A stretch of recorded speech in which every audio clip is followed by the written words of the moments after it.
अस्सलामुअलैकुम सामीन। 24 रजब है, 26 फरवरी है। ख़बर का उन्वान है, क्या यूक्रेन सदर ने राजधानी छोड़ दी है।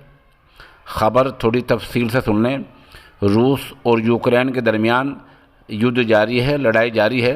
दोनों देशों की तरफ से बड़े बड़े दावे किए जा रहे हैं। ऐसा ही एक दावा अब रूसी मीडिया की तरफ से किया गया है। रूसी मीडिया की माने तो यूक्रेन के सदर ज़ेलेंस्की राजधानी कीव से भाग गए हैं।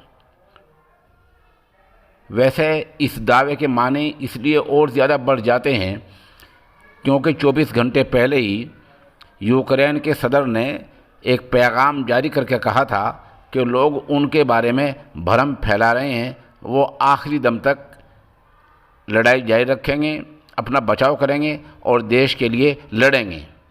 उन्होंने इस बात पर भी जोर दिया था कि कुछ लोग सोशल मीडिया पर गैर ज़रूरी भ्रम फैलाने में लगे हुए हैं, लेकिन इस मुश्किल वक्त में पूरा यूक्रेन उनके साथ है।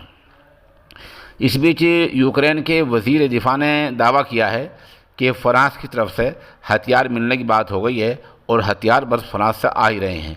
बहरहाल पूरे यूक्रेन में माहौल बहुत ज़्यादा कशीदा होता जा रहा है और इमारतें गिरती जा रही हैं, सड़क बेकार हो गई हैं, रेलवे लाइनें बेकार कर दी गई हैं, बैंक बंद हैं, सब कुछ बेकार कर दिया गया है। हाउला मचा हुआ है और मिसाइल दागे जा रहे हैं, पूरा माहौल गड़बड़ा गया है।